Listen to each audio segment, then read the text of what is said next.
Hi students. आज मैं nationalism in Europe में टॉपिक लेने जा रहा हूँ, यूनिफिकेशन ऑफ ब्रिटेन। तो इस में ऐसा कहते हैं कि इससे स्ट्रेंज इसलिए कहा जाता है क्योंकि इसमें कोई युद्ध नहीं लड़े गए, उसके बावजूद भी स्लोली स्टडीली ब्रिटेन बना।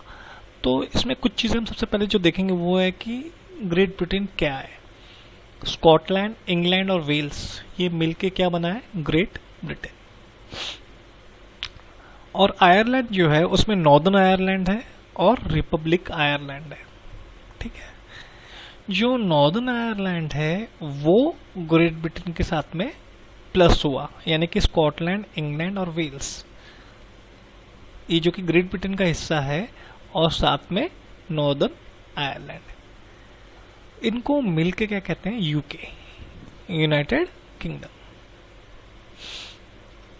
अब नेशन स्टेट्स जो हैं, जैसे कि नॉर्दर्न आयरलैंड कहो या रिपब्लिक ऑफ आयरलैंड, दोनों को मिला दिया तो क्या बना?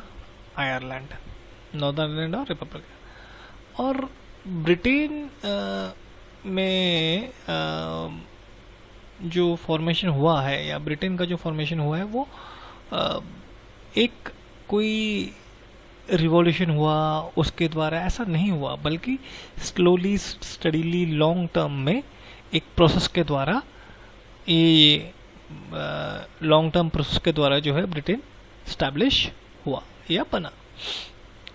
और ब्रिटिश आइसल्स जैसे कि अपना वेल्श, स्कॉट, आयरिश या इंग्लिश, ये सब लोग जो थे, इनकी अपनी अपनी कल्चर, अपने अपने लैंग्वेजेस थे।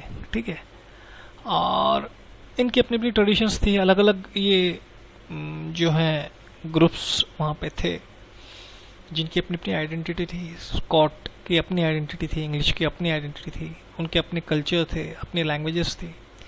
लेकिन इंग्लिश लोग धीरे धीरे वेल्थ में डेवलप होते चले गए, फाइनेंशियली बहुत ज़्यादा साउंड हो गए, बहुत पैसा आ गया। और उसके बाद में उन्होंने अपनी पावर को दिखाना चालू किया और अपना इन्फ्लुएंस करना चालू किया बाकी आइलैंड में जो नेशंस थे उनके ऊपर। इंग्लिश पार्लियामेंट ने पावर जो है सीज कर ली मोनार्की से, और 1688 में। और उसके बाद में हम देखेंगे कि ये जो है इंग्लैंड जो एक कहेंगे कि सेंटर में आ गया, और उसका इम्पैक्ट वेल्दी होने के कारण बाकी जगह देखने को मिला। उसके पश्चात उन्होंने एक्ट ऑफ यूनियन साइन किया 1707 में। अब एक्ट ऑफ यूनियन जो था उसके द्वारा स्कॉटलैंड को उन्होंने जो है इंग्लैंड में मिला लिया। ठीक है, तो United kingdom of great Britain समझो बना, और इंग्लैंड ने अपना इन्फ्लुएंस स्कॉटलैंड के ऊपर पूरी तरह से कर दिया। पार्लियामेंट में भी इंग्लिश मेंबर्स ज़्यादा थे, उनका इन्फ्लुएंस ज़्यादा था। स्कॉट्स अपने कल्चर के बारे में डिस्कस नहीं कर पाते थे, और उनके कल्चर को, उनके लैंग्वेजेस को, हर चीज़ को जो है सप्रेस कर दिया गया। और ये लोग कैथलिक्स थे, स्कॉटिश लोग, और इनके साथ में जो है और के बेसिकली एक बहुत दुर्व्यवहार उनके साथ में किया गया। ठीक है, और जो उन्होंने कुछ करने का ही प्रयत्न किया तो उसे भी दबा दिया गया। इवन उनको उनकी लैंग्वेज नहीं बोलने दी जाती थी, जो कि गैलिक लैंग्वेज थी। इसके अलावा उनके नेशनल ड्रेसेस उन्हें नहीं पहनने दिए जाते थे। और स्कॉटलैंड को पूरे उन्होंने जो है प्रेशर में रखा, और यही चीज़ उन्होंने आयरलैंड के साथ में भी करी। आयरलैंड के साथ में भी ऐसा हुआ। आयरलैंड में क्रिश्चियन के दो, हम ऐसा कह सकते हैं कि स्ट्रीम्स, जैसे कि कैथलिक और प्रोटेस्टेंट है। क्रिश्चियन सी, लेकिन दो स्ट्रीम्स हैं उसकी। तो यहाँ पे इन्होंने प्रोटेस्टेंट लोगों को बहुत सपोर्ट किया। कहाँ पे? आयरलैंड में।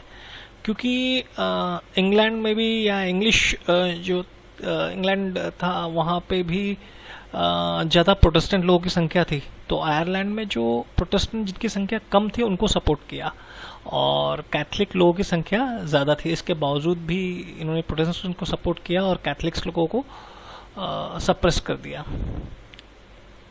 दबा दिया। और इसके चलते जो है वोल्फ टोनी ने रिवोल्ट करने की कोशिश करी, परंतु वो सक्सेसफुल नहीं हुआ, और आयरलैंड को फोर्सिबली मिला लिया गया यूनाइटेड किंगडम के साथ में 1801 में। और फिर जब ब्रिटिश नेशन फॉर्म हो गया तो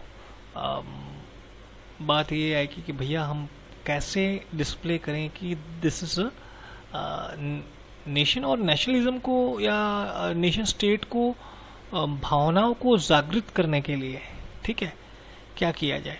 तो फिर ब्रिटिश फ्लैग आया जो कि यूनियन जैक।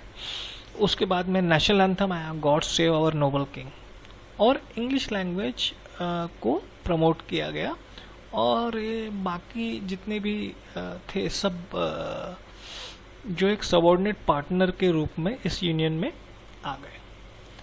अब I think hope you understood this. So see you in the next video. Kindly like and subscribe to my video. Thank you. Thanks a lot.